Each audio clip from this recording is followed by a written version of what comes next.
Hey everyone, what's going on? It's Jason here. Today we're going over GME. Why I don't think GME is done yet. Also, the news came out today about Melvin Capital getting some more lawsuits over the GME AMC fiasco, and why I think GME is going to go up from here. If you could, make sure you guys hit the like button below. Not only does it help out the channel and the video, but it also helps out more people learn about GME. And if you're not a sub, make sure you guys hit that sub button, hit that little bell notification, and let's get right into it. If you're wondering what I'm using here, I'm using Webull. There's a link down in the description. Click on that link, put $100 in, you get 2 free stocks worth $1,800. You also get these tier 2 NASDAQ views for 3 months for free. As you can see here, if you just go back the 1 month chart on GME, I know a lot of people are kind of down about GME right now this last week. Had a little bit of down period. At the end of the day, what I say is don't worry about it. It's GME, right? It's going to come back. As you can see here, obviously 1 month ago, we were at $40 on GME. Remember that, guys? $40. Right now, we're at $200.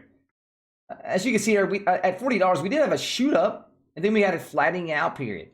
Another shoot up, flattening out period, right? So you have this down, flattening out period, and I think we'll see GME jump up again. A lot of the market this week was fighting hard against GME and other hype stocks like it, right? So it did get a little bit of, it did get depressed down a little bit.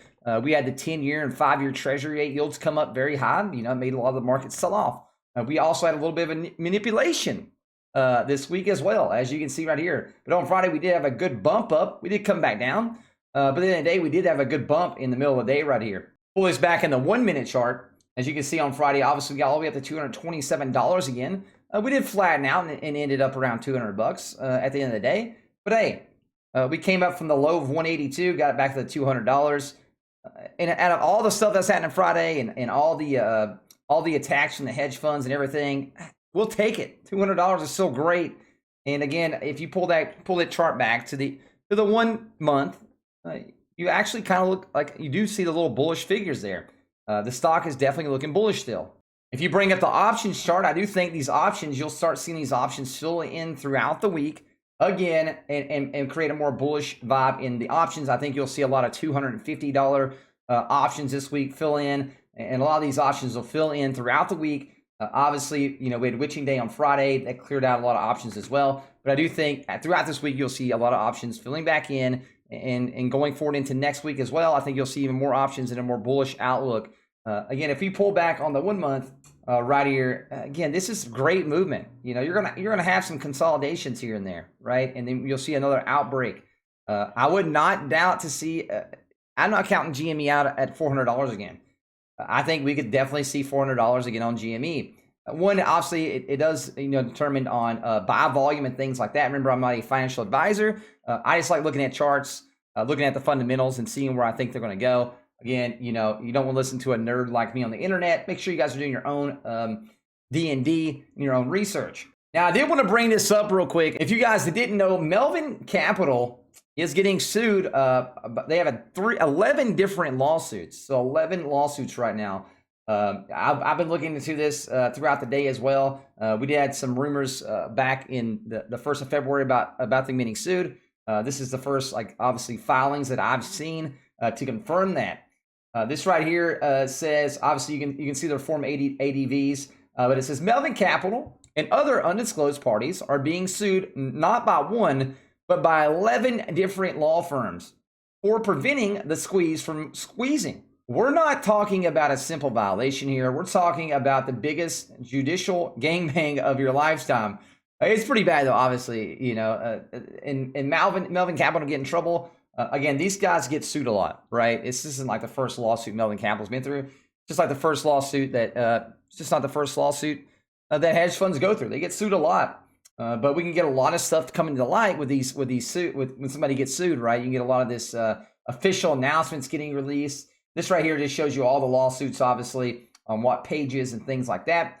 The citations include, but not limited to, the complaint alleges that Melvin Capital, along with other market participants, conspired to limit trading on certain securities, which resulted in monetary damages to the plaintiffs. Melvin Capital Management LP believes that the allegations in the complaint are without merit. Obviously, they're going to think this. They're going to defend themselves, right? But I think we can all know, obviously, when they shut down, GameStop, AMC, and all these other stocks that are hype stocks and making us money, and they're losing out. They don't want the retail man to win. They don't want us to win. They want to win, man, right? They're hedge funds. They want to win. So right now they're being accused of obviously violating the Sherman Act, torturous interference with contractual relationships, the Donnelly Act. And you guys can look at these acts as well if you want to. I won't go into all these acts because there's a lot to it, and we could probably go, we could probably make a 2 or 3 hour video on it. Violations of state antitrust laws, civil conspiration, and the Cartwright Act. All these acts, again, you can read into these acts. You can look on the screen or pause and look those up. And they're pretty easy to see that they violated a lot of these. Justice will be served. If you search just the lawsuit mentioned, United States Court, Eastern District of New York, NY case 1.21 CV-00677, you will find the list of defendants contains none other than you know who, Citadel. Full list from the first case and link. And then it has a whole list of people that they're looking into, right, in this lawsuit that was linked to this lawsuit. Does that mean all these people are going to get in trouble? No. But again, it does mean they're looking into to make sure that the reasons why they got shut down. Again, I think some of these people, might have conspirated with these others, kind of like Melvin Capital and others like that in Citadel. But some of them maybe just got caught in the crossfire because, if a big company says, hey, you can't buy, sell, and trade these right now, and they're shutting it down, then you don't have the liquidity to back that up. What are you going to do about it, right? Not saying it's right, by the way. I think it's wrong, right? I think these people should have enough liquidity in their back pockets in case some stuff like that happens. Plaintiffs bring the action for damages in injunctive relief on behalf of themselves and others similarly situated as a class action pursuant to Rules 23, B2, and B3 of the Federal Rules for the Civil Procedure on behalf of the following classes. All persons or entities in the United States that directly purchase securities in GameStop Corp., AMC Entertainment Holdings, American Airline Group, Bed Bath & Beyond, BlackBerry Limited, Castor Maritime, Express, COS, Naked Brand, Sundial, Nokia, and Tootsie Roll Industries. Trivago from one or more of the defendants between January 1st, 2021 through until the anti-competitive effects of the defendant's unlawful conduct cease. So pretty much what they're saying is, hey, look, all these things were wrong. You shouldn't have shut down these. You shouldn't have shut down these things. You made lots of people lose a lot of money. And it was all, what it all comes back to is Melvin Capital, Citadel, and all these other hedge funds that eventually shut the little man down, aka the retail investors. Obviously, we'll be watching this lawsuit. I'll bring any kind of news to the lawsuit. You guys will definitely see it on the channel. So make sure you guys hit that sub button, hit the little bell notification, that way you guys are updated.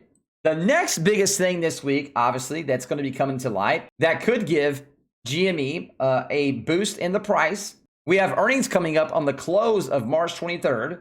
So that's coming up on Tuesday. So that's coming up on Tuesday. Remember, I will be streaming the March 23rd earnings hearing on the channel here. So that'll be streamed here. So make sure you guys hit that sub button. That way you guys can see that live.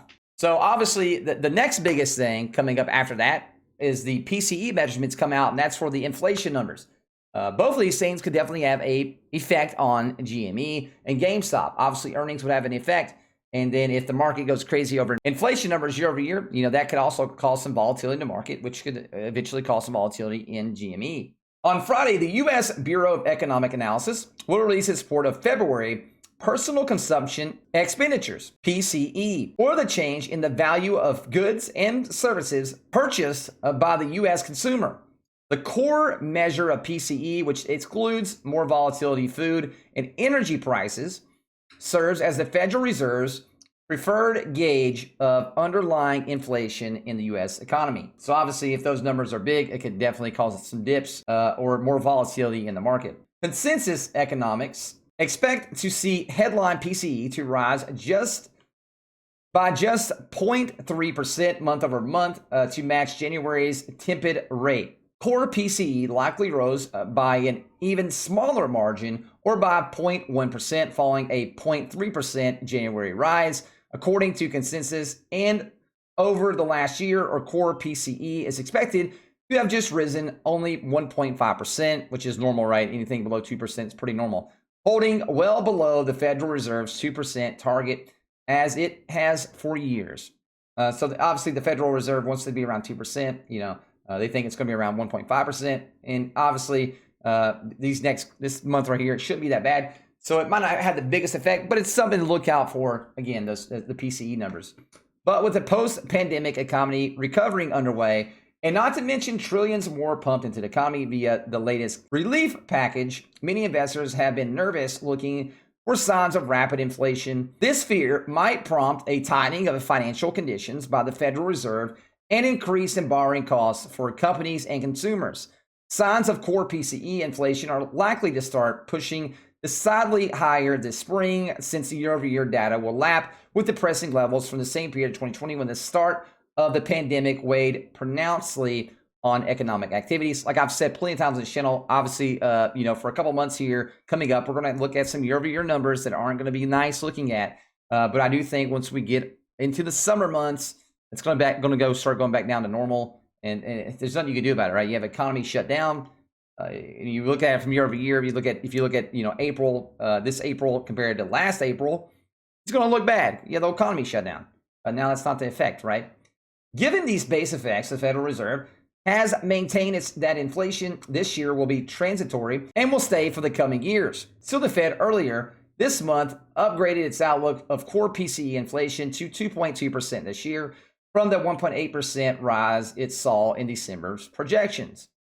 The Fed has targeted 2.0% core PCE inflation, but has suggested it would tolerate above target inflation for some time to compensate for this year of undershooting its inflationary pressures.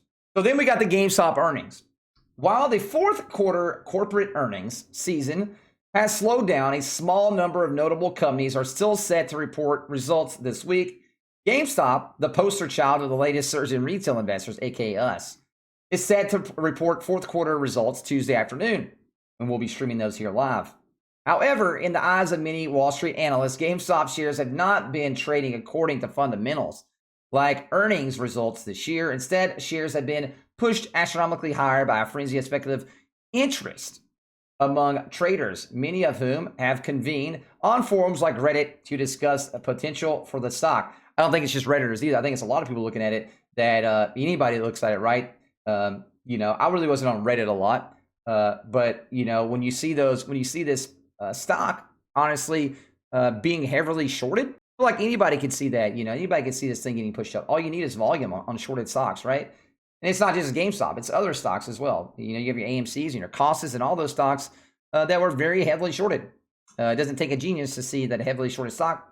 You put volume on that, buy volume that is, and the squeeze is inevitable.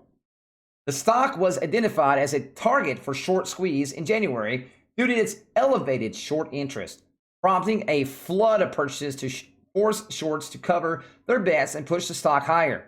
The stock peaked at $483 intraday on January 28th after closing the final trading day of 2020 at just $18.84. It's crazy to think about that. The last day of 2020's trading day, the stock was at 18 bucks. Shares have since came back down to $202 a piece, holding onto the year gain of 970%. And that right there shows you just how much, is still left in GameStop. We're still up 970% on the year. That is nuts. And I think we could double that. With a market capitalization hovering around $14 billion as of Friday, it has quickly become vaulted into the largest, one of the biggest companies in the Russell 2000 index. Now, consensus analysts expect GameStop to report revenue of $2.2 billion from the 3 months ending in January. That would mark a rise of 1% over the same period last year and in an 8-quarter streak of declining revenues. Adjusted earnings likely totaled 1.43 cents per share, according to consensus estimates. Net income likely totaled $106.9 million in the fourth quarter alone. Though the company is expected to still post its third consecutive full net loss at $188.7 million. Now, again, these numbers are actually pretty good for GameStop, right? This coming up quarter. And I think they can honestly beat those estimates, and they do beat these estimates. That's where I think we could see some crazy, volatility pushes up on GameStop, right? So I don't count GameStop off. I don't think GameStop's a bad stock. I don't think it's a dead cat. I think it's just consolidating right here, and we're fighting some hedges, right? And we're fighting shorts. The higher this price goes, the more I've seen shorts pile up on it. People are betting against it. And that right there sometimes is a no-no because they don't shoot the price up even higher. Again, you've seen this up here, consolidate, up, down again, consolidate, and I think we'll shoot up again. It's GameStop. I don't count GameStop out ever until the fat lady sings and this is all done.